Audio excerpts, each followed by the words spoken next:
Hi friends, welcome to my channel. இன்னைக்கு நம்ம சேனலில் என்ன பார்க்க போகிறோம், நம்ம எப்பவும் இட்லி தோசைக்கு சட்னி சாம்பார்னு செஞ்சு சாப்பிட்டு அழுத்து போயிருப்போம். சூப்பராக வடைக்கறி எப்படி செய்யலாம் அப்படிங்கிறத இந்த எபிசோடில் பார்க்கலாம். இது வந்து இட்லி தோசை சப்பாத்தி பூரி எல்லாத்துக்கூடையும் டேஸ்ட் அல்டிமேட்டாக இருக்கும். எப்படி செய்யலான்னு பார்த்துடலாமா? அதுக்கு 1 கப் கடலைப்பருப்பை ஒரு 2 மணி நேரத்துக்கு ஊற வச்சு எடுத்துக்கோங்க. அட்லீஸ்ட் 1 மணி நேரம்னாலும் ஊற வச்சுக்கோங்க. கடலைப்பருப்பு நல்லா ஊறினாதான் நமக்கு வடைக்கறி வந்து நல்லா டேஸ்ட்டாக இருக்கும்.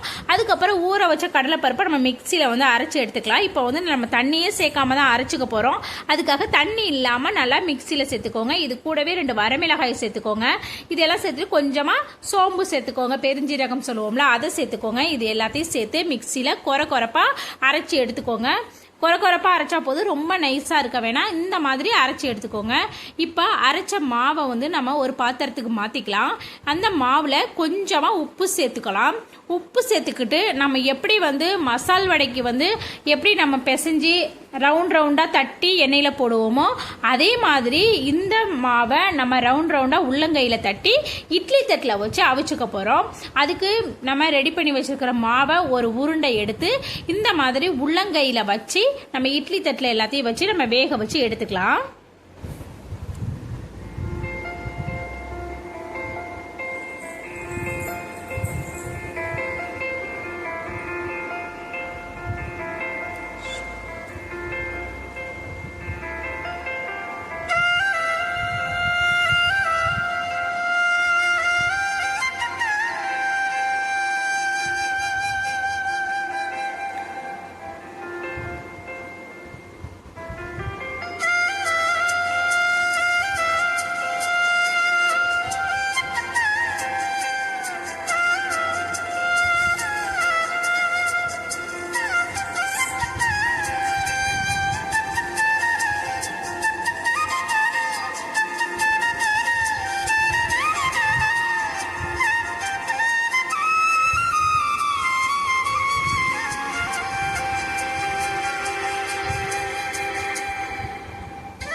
இப்போ நம்ம எல்லாத்தையும் நம்ம வந்து இட்லி பானையில் ரெடி பண்ணி வச்சாச்சு. இப்போ தண்ணியை வந்து இட்லி பானையில் நல்லா கொதிக்க வச்சுக்கோங்க.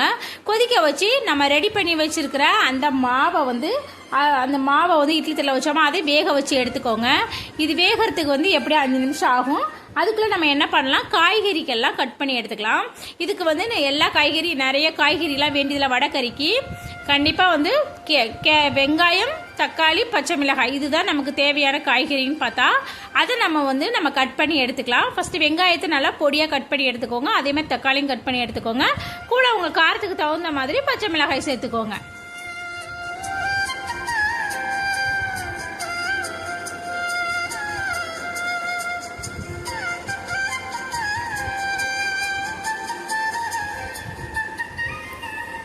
இப்போ நம்ம வந்து காய்கறி எல்லாம் தனியாக கட் பண்ணி எடுத்து வச்சாச்சு.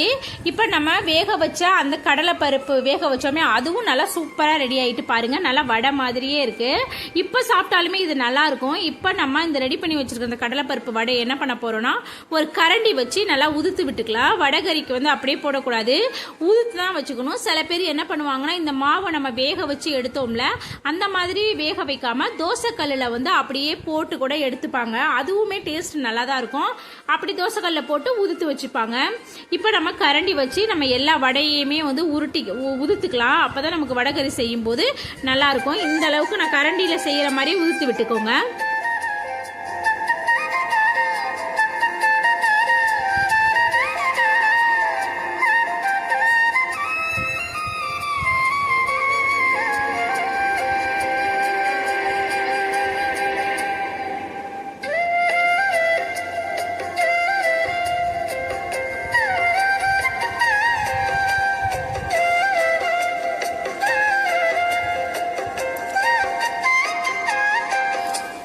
இப்போ பார்த்தீங்கன்னா நம்ம ரெடி பண்ணி வச்சிருக்கிற அந்த கடலைப்பருப்பு வரைய ரெடி ஆகிட்டு, வெங்காயம் தக்காளி காய்கறி எல்லாம் ரெடி ஆகிட்டு நம்ம வந்து இப்போ வடைக்கறி செய்ய ஆரம்பிச்சிடலாம். அதுக்கு அடுப்பு ஆன் பண்ணிக்கோங்க.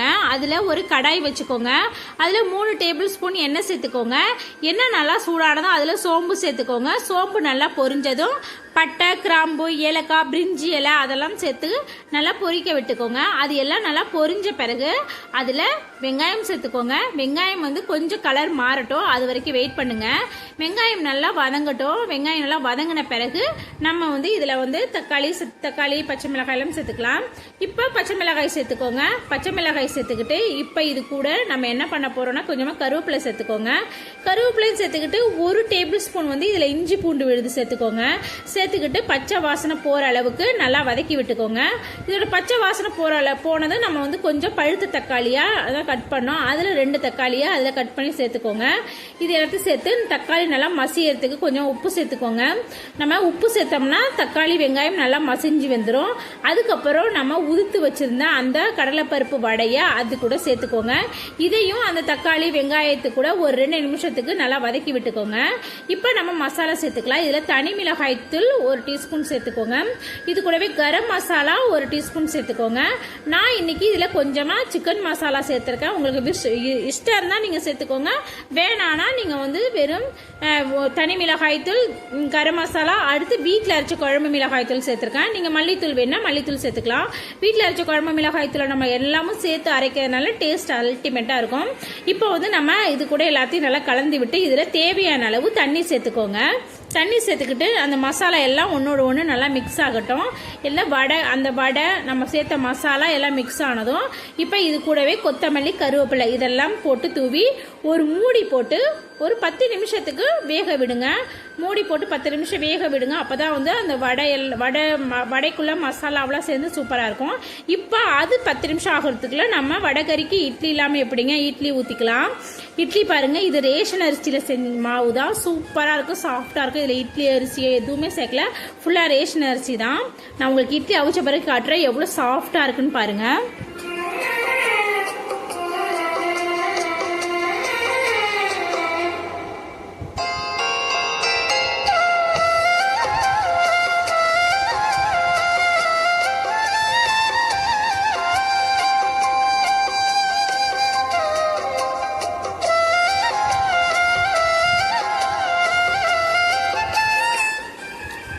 இப்போ இட்லி எல்லாம் ஊற்றியாச்சு. நம்ம இட்லி தட்டில் வேக வச்சு எடுத்துக்கலாம். இதுவும் வேகிறதுக்கு எப்படியோ ஒரு 3-4 நிமிஷம் ஆகும். இட்லியும் வேகட்டும். அதுக்குள்ளே நமக்கு வடைக்கறி ரெடி ஆகிடும். பாருங்கள், சூப்பராக செம்ம வாசமாக இருக்குது.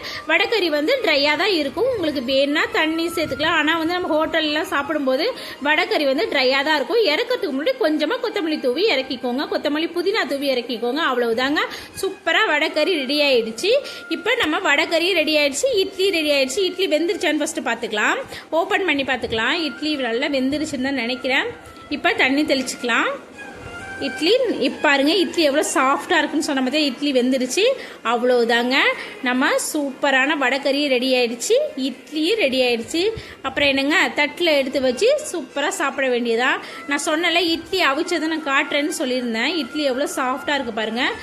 இது ரேஷன் அரிசியில் செஞ்ச இட்லி தாங்க. இதில் அவ்வளோதாங்க, மணக்க 4 இட்லியை வச்சு சூப்பராக நம்ம செஞ்ச வடைக்கறியை வச்சு சாப்பிடும்போது டேஸ்ட் அல்டிமேட்டாக இருக்கும். உங்கள் வீட்டில் உள்ளவங்க கேட்டு சாப்பிடுவாங்க. சேனல் பிடிச்சிருந்தா லைக் பண்ணி, ஷேர் பண்ணி, மறக்காமல் சப்ஸ்கிரைப் பண்ணி சப்போர்ட் பண்ணுங்கள். டாடா, பாய்.